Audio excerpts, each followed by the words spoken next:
Yeah, mature man-made.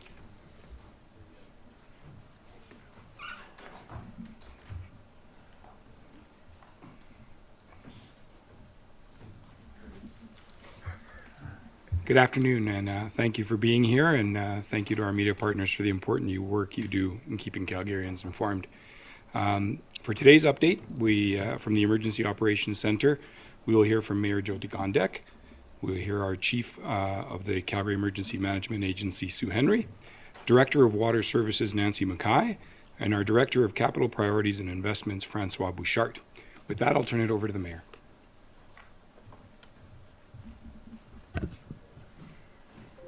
Oki Dadanastada Ambawastich Tadse, and good afternoon, everyone. I want to reiterate what Jose just said in thanking our media partners in getting messaging out to Calgarians. Without your broad reach, we wouldn't be able to tell folks what's going on and what we need of them. And I'm going to be really clear on the call to action today. You and I, need to keep reducing our water usage.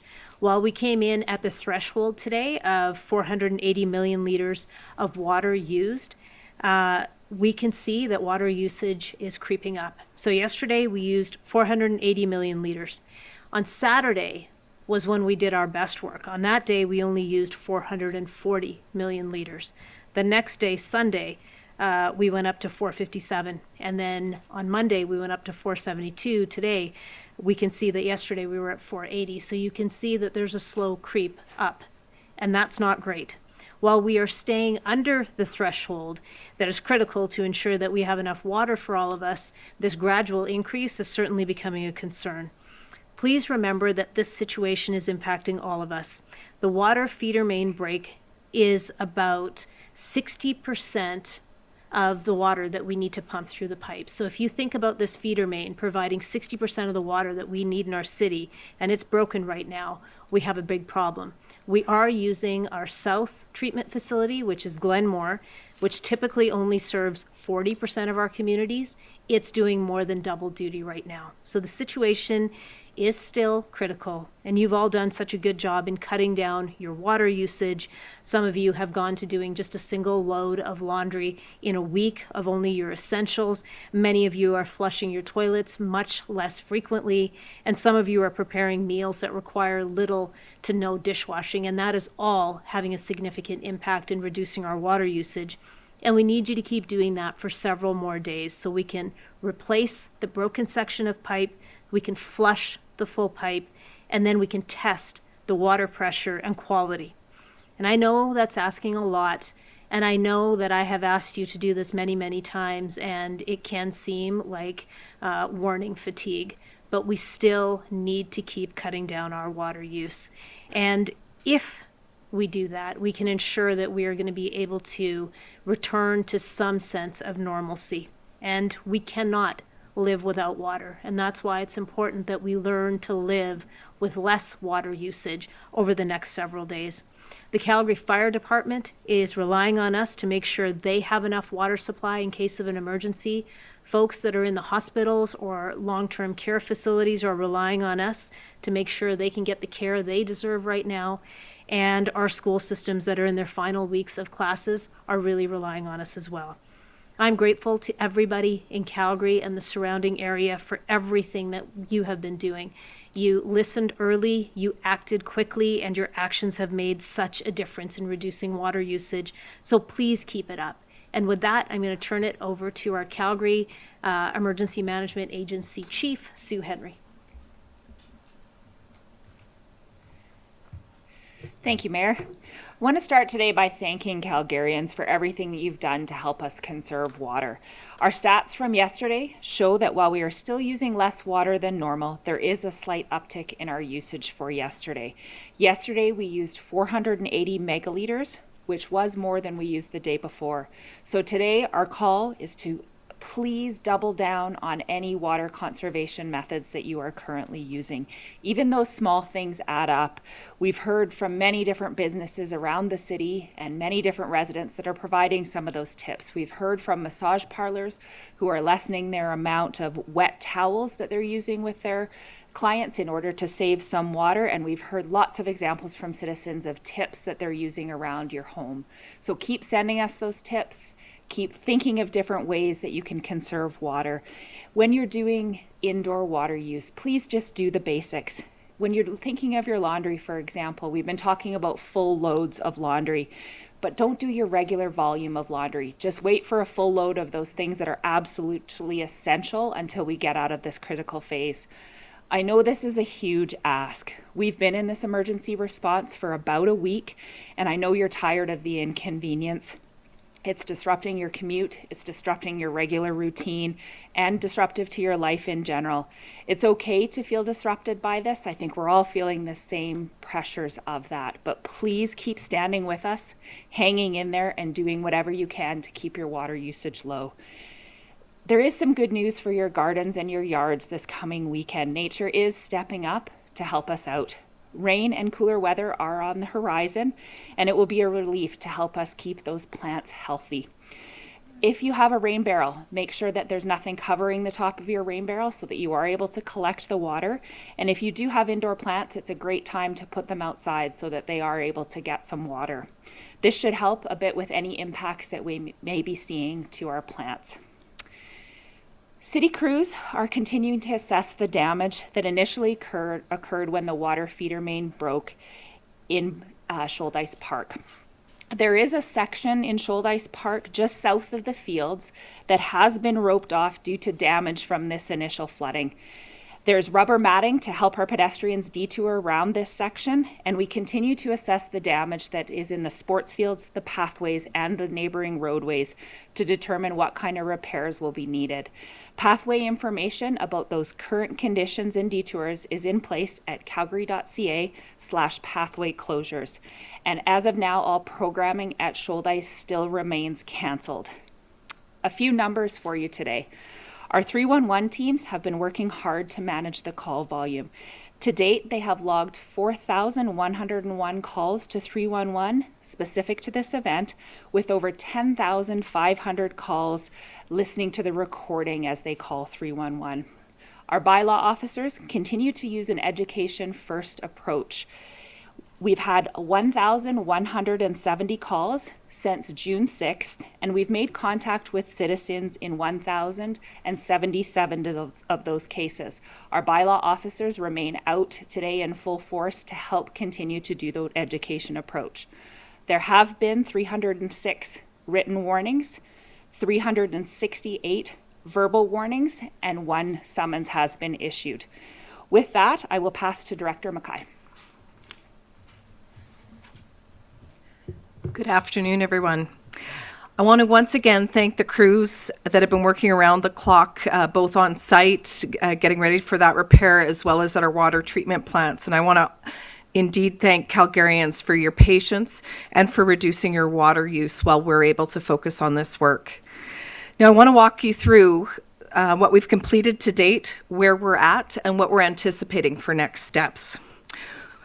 Additional results, what was been completed, additional results from yesterday's more extensive internal inspection of the water feeder main pipe have come in, and our teams are busy assessing and looking at that information.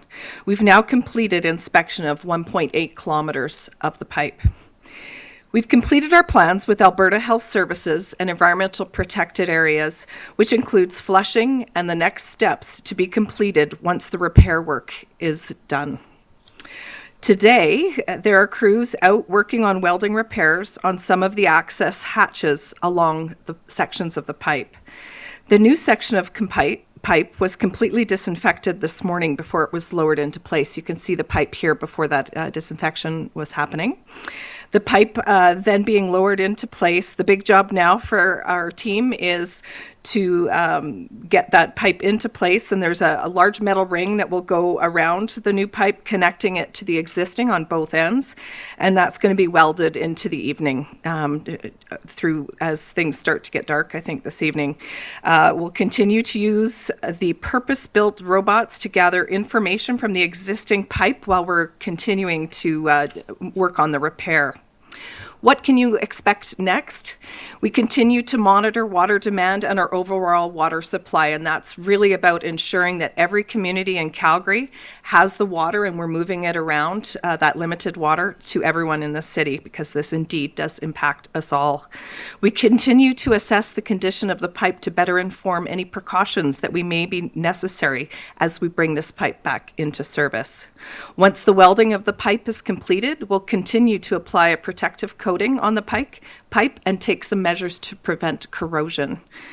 We will be conducting inspections of the work, and then we'll begin to rehabilitate the site, backfilling the earth and moving forward.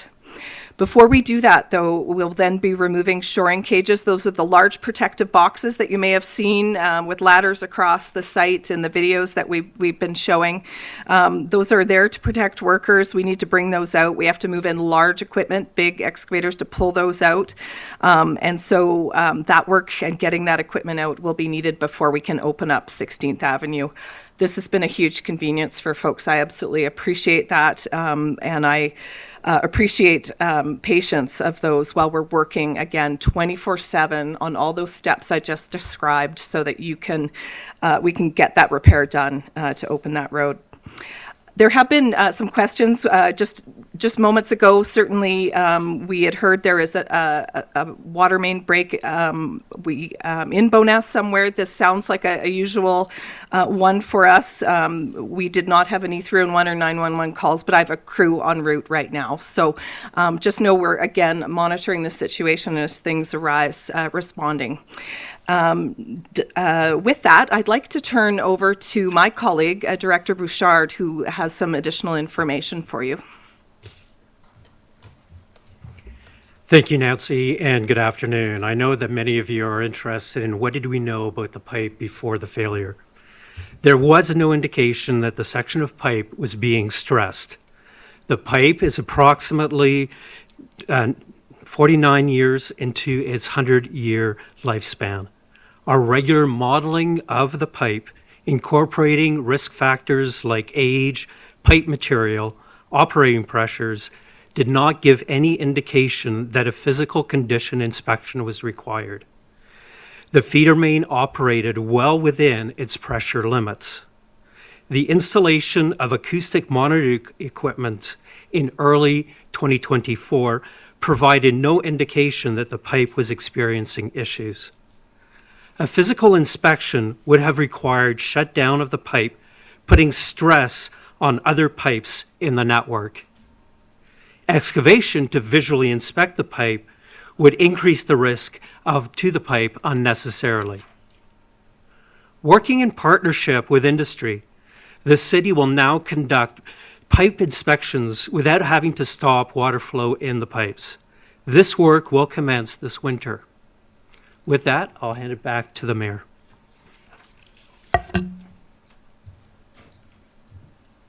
Thank you very much. And Director Bouchard, I appreciate the fact that you've had a longstanding relationship with industry to work on new technologies that would help us use different methods of assessing and monitoring the condition of our infrastructure.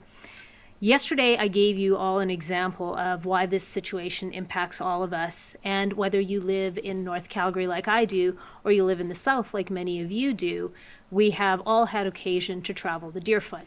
And I want you to think of the times when you were moving along quite nicely, and then all of a sudden an incident caused traffic to come to a standstill. And that's not a great situation. I want you to now think about the fact that the pipes that are in the ground to deliver water to the various parts of our city are like that road network that you are so used to.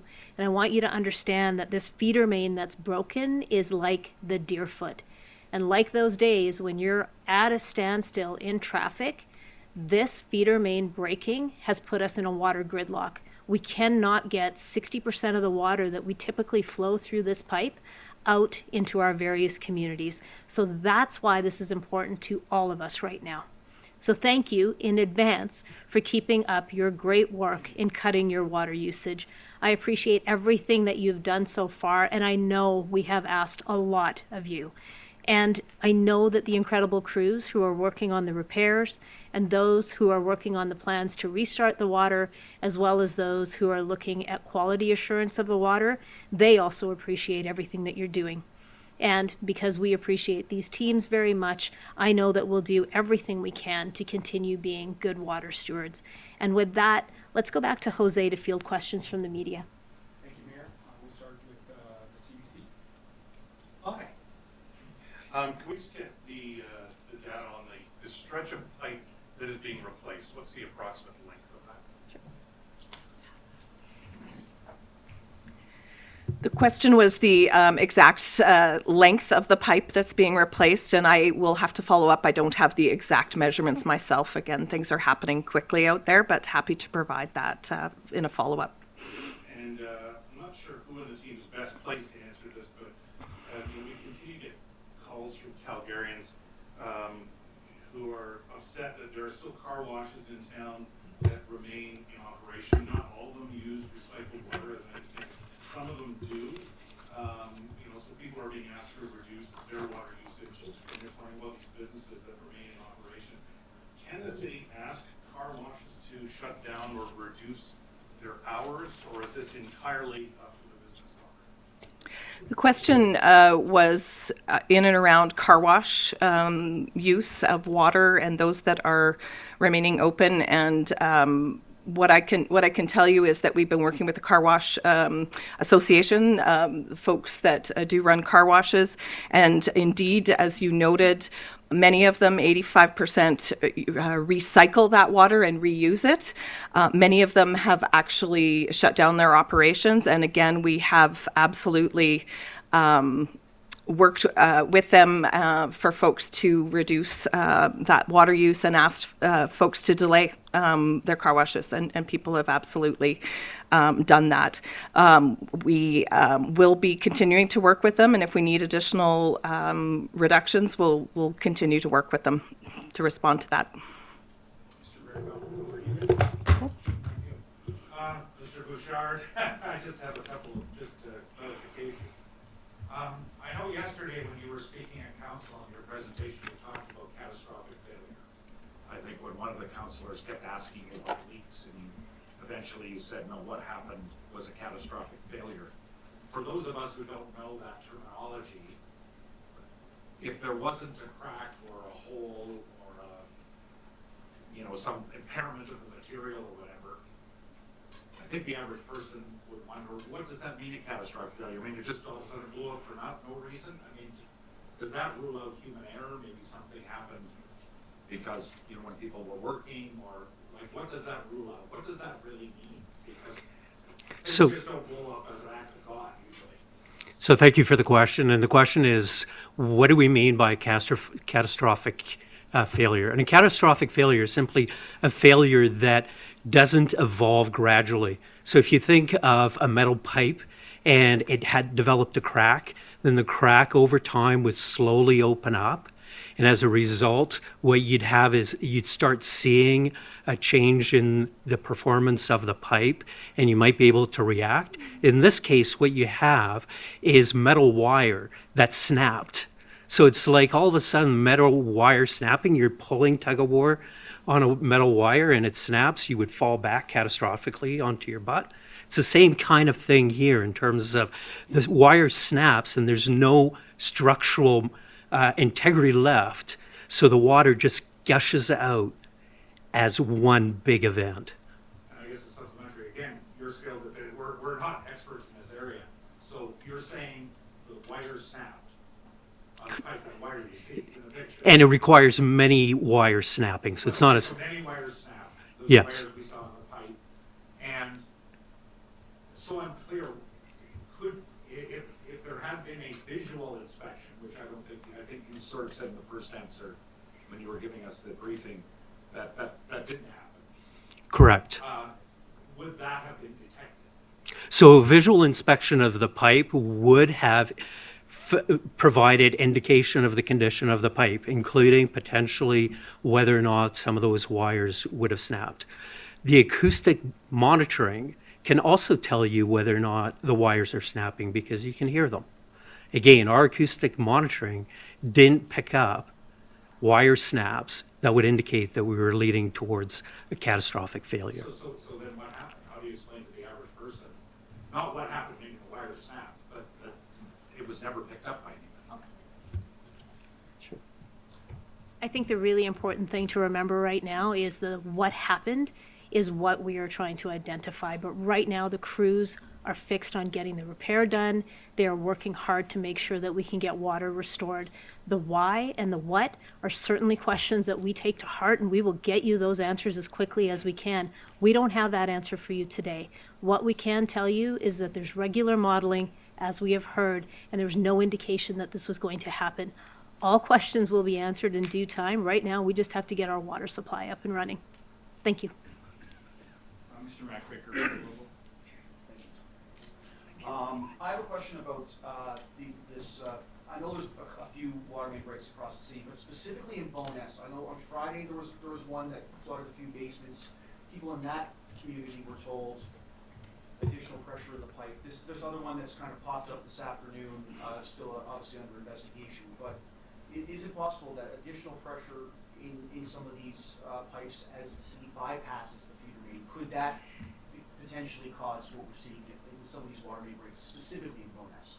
The question was, there have been a few smaller breaks in Bowness, and could those be related to the water movement that is different? And indeed, there are many reasons for water breaks, and one of them is changing direction. When we purposely move water in a different direction, it does stress things. We're very careful about that, and absolutely, they're minor changes, and these are small breaks that, again, we are committed to staying. Our target is under two days, 48 hours, to get folks back in water services.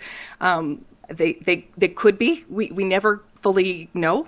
And again, calgary.ca/water outages for anyone who is experiencing, which we do experience about 200 of these. Are not the large breaks, these are small breaks, and you can find out what crews on site investigating where a water wagon might be and when that work is completed. It's all up to date there, so folks can find that. I mean, just how significant is the effort to bypass the water around the feeder main? Is it going through the Bowness area? How does that work to get water to that community despite the feeder main? The question is, knowing that we have brought water into the Bowness community in a different way, what does that mean? There are many pressure zones in the city. We have a lot in Calgary because we're a really hilly community. That means where these large reservoirs or the storage in the community of treated drinking water occurs. What we have done is we've actually we've got water from a different area that we've rerouted a pump zone where the water is coming from a different area into Bowness. It is not tied to a big reservoir as some communities sometimes are, so it'll be a little different in terms of pressure, but that is what we've done. I hope that helps explain a little bit. I have one for the mayor as well. I'm curious, just, I know there's been a lot of talk this week about infrastructure, aging infrastructure, people wanting to know how old the pipe is. Is there any thought on the council side to maybe start to dive into funding some more for that aging infrastructure, doing kind of an audit, would you say, about what we're seeing in terms of some of our older maybe water infrastructure, spurred on by what we saw with this hearing break? I think this event has brought us to a point where we need to be very thoughtful about the age of all of our infrastructure, particularly when it comes to water. We are committed to providing safe, quality drinking water to all Calgarians, and this is just a reminder to us that we must listen to what our teams are telling us when they come to us at budget time, when they remind us that we need to make sure that we are committed to the work around monitoring and replacement of infrastructure. To date, Council has been very good about ensuring that we take water treatment very seriously and that we are investing every time we can into making sure that the system is safe and reliable for everyone. We also rely heavily on infrastructure partnerships with both the federal and provincial governments. And typically when it comes to water-related infrastructure, the funds that flow from the federal government to the provincial government are dispersed to smaller communities because it's felt that those communities don't have a population that could provide the support necessary through utility rates. And so because the bigger centers do have more people living here, we rely heavily on utility rates. And I think we may need to revisit those models. But again, that's not a conversation for today. Right now, we are just absolutely focused on getting water going in Calgary for everyone. And to answer the CBC question about the length of pipe that's being replaced, we've just heard it's 23.5 feet. Thanks. Just the Franklin water main that broke yesterday afternoon, how long will it take to repair and how long will businesses have to remain closed? The question is around a water main break in Franklin right now. I would again ask folks to have a look at the water outages, calgary.ca/water outages. I have been so focused here on this crisis and moving forward at our Emergency Operations Center that I don't have the specifics with me on that one, but the team is there, and if there's a particular question, I'm happy to take that after and get that information to you. Take a couple more, Mr. Dipple. Don't know if it's a time question or a Bouchard question, but Okay. Francois, your ears should have been burned this morning because your name was mentioned a few times during the council committee meeting. I know how you mentioned before how important this stretch of pipe is in terms of the operation of the whole system. Can you just explain why there isn't a redundancy in place now and what it would take to have a redundant system in place in case this happens again? So the question is around redundancy and the importance of that. And certainly, I'll begin, and if Director Bouchard can assist me to supplement, I welcome that. Our water system is actually built, redundancy is a word we use a lot because it's very important that in each community we have multiple different pipes that come into it, just like with Bowness. What I was just explaining, that when one goes down, we have another way to provide that system. So really important, and certainly with the city's growth, what I can tell you is that there's so much growth in Calgary that we do have plans for additional servicing that would be redundant or would be an additional very similar movement of water like this pipe, and that is on our long-range plan, and we're actually, because of the city growth, that's advancing that. A large pipe like this, I want to say, does take a long time to build. So we're always future out 30 years, what that might be in our long-range plans, and then as well in a shorter time frame, what it's going to take to build those new pipes. We're always looking at that, and when we start that, and certainly those are things that I know our engineering team is all over. Just further to that, is a redundancy for this pipe then now, is that moved up the priority list?